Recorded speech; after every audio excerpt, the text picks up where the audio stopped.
As you can see, he's getting the switchback motion down. He's just kind of fumbling with the hop over. I'm gonna critique him and walk him through it and try to get these cleaned up.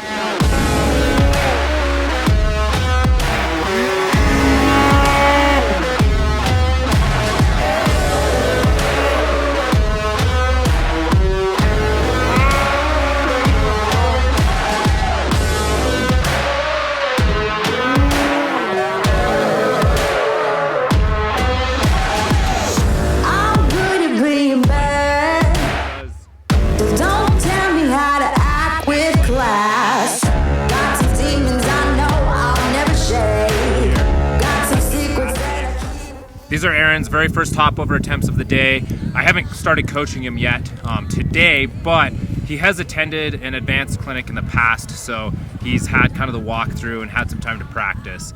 I'm gonna use this hillside to do a hop over myself, then walk through the trench and kind of do a step-by-step for it. It's gonna be slightly abbreviated. When I teach these in my advanced clinics, I go a lot more in depth, but since Aaron's already had them taught, I'm going to keep it nice and brief so we can start focusing on critiquing his hop overs.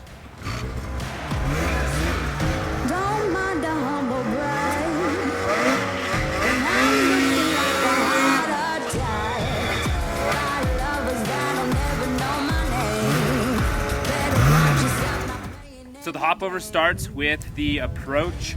You want consistent speed, not so much that you're out of control, but not so little that you're trenching down into the snowpack. So as you're coming into this corner, you kind of want to carve the corner and set the sled into the corner. Like let that track start grabbing traction so you can get momentum through the corner and through this uphill section. And you just want to carry that momentum through while kind of getting the track set in. When you start getting to this first quarter of your switchback, that's when you start turning the skis into the hillside. That ski turn into the hill is what starts that weight shift to the other side. And that's kind of an essential part of the hop over, especially when you start carrying more momentum into it. You're gonna be relying on that ski turn and that weight shift about the same time to make that transfer happen. When you get about halfway through your switchback and your sled's pointed basically vertical up the hill, that's when you're gonna start getting your ski lift. You wanna maintain that ski lift and kind of let the track trench around and pivot through this top like 3/4 of the switchback. And this top 3/4 of the switchback is where the magic kind of happens. As your skid is rebounding, that's when you wanna time your hop. And I recommend guys try to do their hop over somewhere from like the 3/4 part of the switchback to like the 7/8 or basically finished. The more experience you get with hop overs, the more you can play with the timing of it, and you can hop early, you can hop late, because really the hop is kind of the less important part of it, and everything else is a lot more important for the success of the switchback.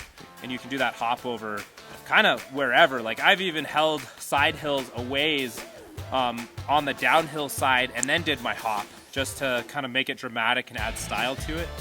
But as you're learning it, and kind of the first step is to get that hop right about here. If you're carrying a lot of momentum around this corner, your sled will actually want to kind of flip out from under you and do a bow tie. So let off the throttle or grab a little brake, kind of just depends on how much momentum you're carrying through the corner. And then you just set the front end down nice and smooth into the snowpack and pick the rest of your line out. For a full hop over video where I really break it down into more detail, check out this link above and watch that video. It's a video dedicated solely to hop overs, and I'll link it here and then also link it at the end of this video. We're gonna go find a good practice hill for Aaron to give it a shot and see what he can do. Ready, Aaron? Yes, sir. I'm Aaron McChesney. I'm from Kalispell. I've been sledding for 3 years. This is the start of my 4th season. First year I kind of floundered.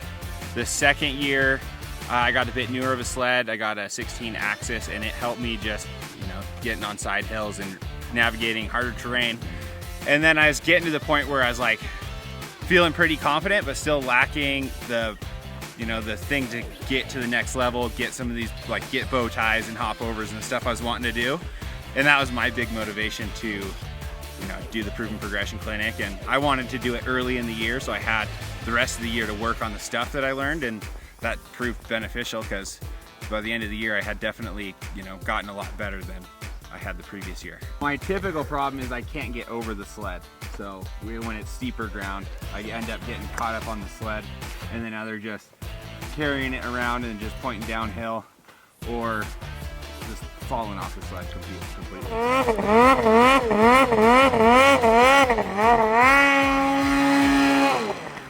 As I was coming around and ready to transfer my weight, I tried moving my right foot in front across the seat. Just fumbled over myself. Kind of missed the timing of it and started fighting it, and that's why he completely missed the running board when he did try to transfer to the other side. So that's why I say, like, you focus on every other part of the hop over except the hop first and get that dialed in, because that's what makes the hop over possible and makes it easy. I'm gonna have him come down here and I'm gonna show him a couple tips for not getting his feet caught up, and see if that helps clean them up some more. Once your skis start picking up in the air, you can let this back leg start swinging back. And you want to think about your body kind of pivoting back instead of bringing your knees to the chest. And you just kind of let this leg come up and back, let your torso pivot back and come up and over, instead of bringing your knees to your chest like this, because then it's really easy to get tangled up. Does it help if your foot positioning is further back, just to kind of get behind the seat rather than over the seat? I normally recommend the back 3/4 of the running board. Basically anywhere from like here to here is pretty good foot positioning for a hop over. If you're all the way back, sometimes you get too much ski lift and you're just kind of at a weird angle. And if you're much farther forward than like 3/4, yeah, you're gonna run into that where your starting position is kind of your knees and your chest. I would say there's another couple pretty clean spots you can try hop overs. Why don't you go for a few more? Think about that torso pivoting back and leading with your outside leg, and leading behind you instead of in front of you, and see if that helps. Okay, sounds good.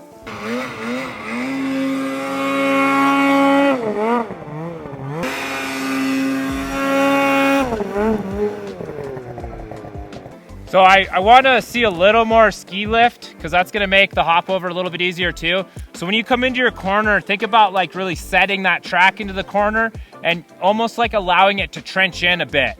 Would that be go slower on the initiation so it kind of goes more vertical?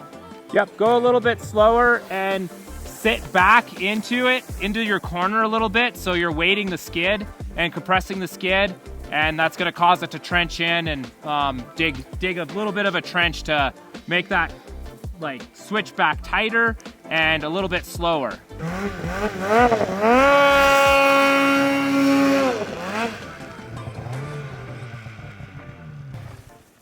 Well, he definitely got the ski lift I was talking about. Now if he can just get his weight shifted over and the ski lift, it's gonna be money. When something like that happens, when you do a loop or a carve on a hillside, that's from not shifting your weight soon enough. You're waiting too long in the switchback to shift your weight. I told him those trees were plenty far away and he wouldn't be anywhere near them. I was wrong.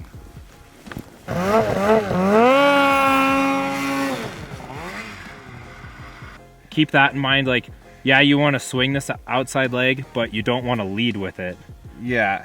You're getting like tangled up on your feet right there, and you actually like stepped on the bag. That could be a whole new move.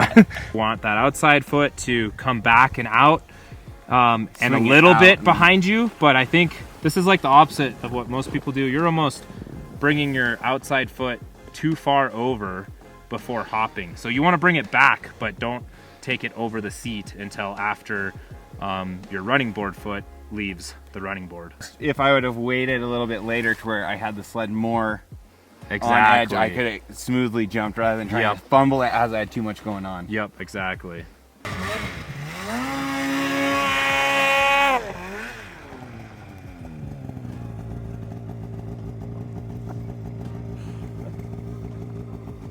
know what I did.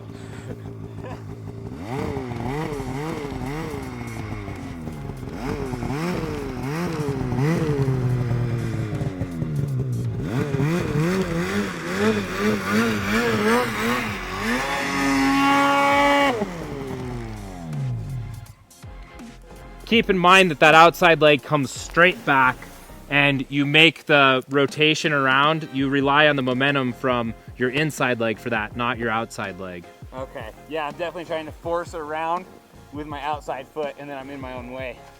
Yeah, that's kind of what it looks like.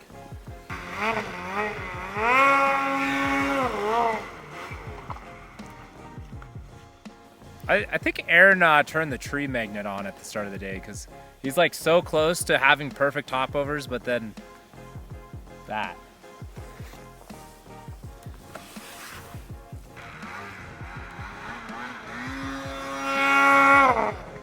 Nice. You're right there. Yeah. You did everything perfect, you just still got your feet a tiny bit caught up. Yeah. But it was a lot less.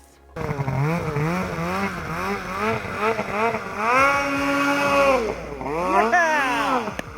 That was perfect! Nice work! That one felt good. That one looked so sick. I would say that was like a near perfect hop over. Yeah. And styled. You got the front end up, you got good hop around the seat. That was sick. Sick, thanks a lot, man. It definitely helped just get waiting for that transition and just slowing it down a bit and waiting to hop a little bit later. Yeah, that was kind of key. the missing piece. Whew. Nice work. That's too big of a switchback. Yeah, too gradual of a switchback to make it very easy to hop. It's hard to hop because it's so gradual. And then if they're too tight, then it's hard to hop because they're so tight and you have to be so fast on your feet. Yeah. So something in between those two is ideal for learning them. And it helps to come in at a little bit of an angle like you were doing there too. So it's not a perfect horizontal side hill. If you have just a slight angle, just helps the move go a little bit smoother.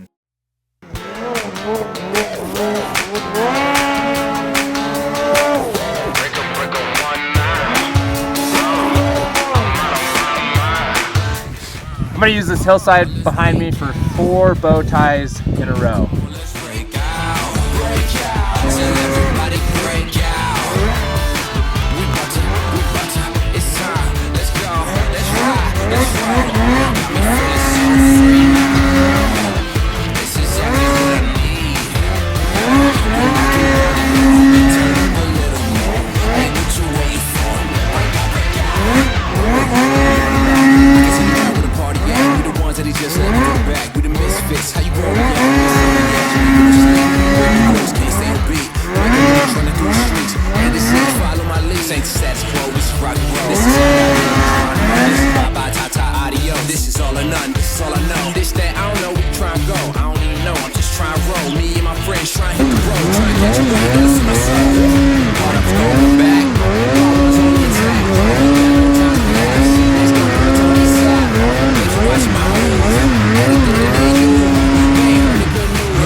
This here the life that I need. Top down to the breeze.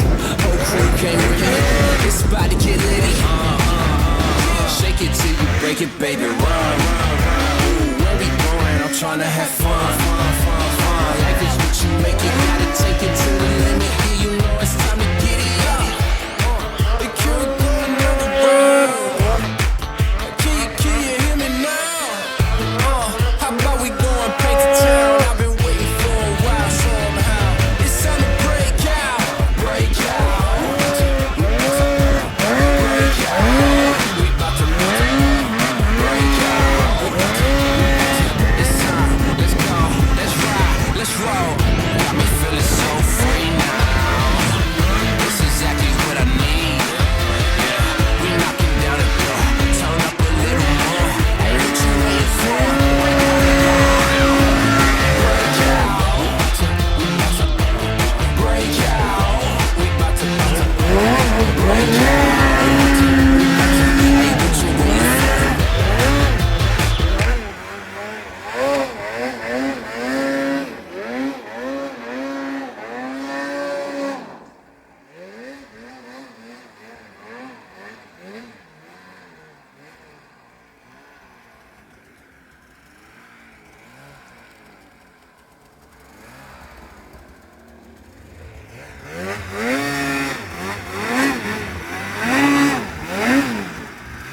So I'm gonna drop in off this road, side hill, hop over around a couple trees, and then try to side hill right back up and out.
My feet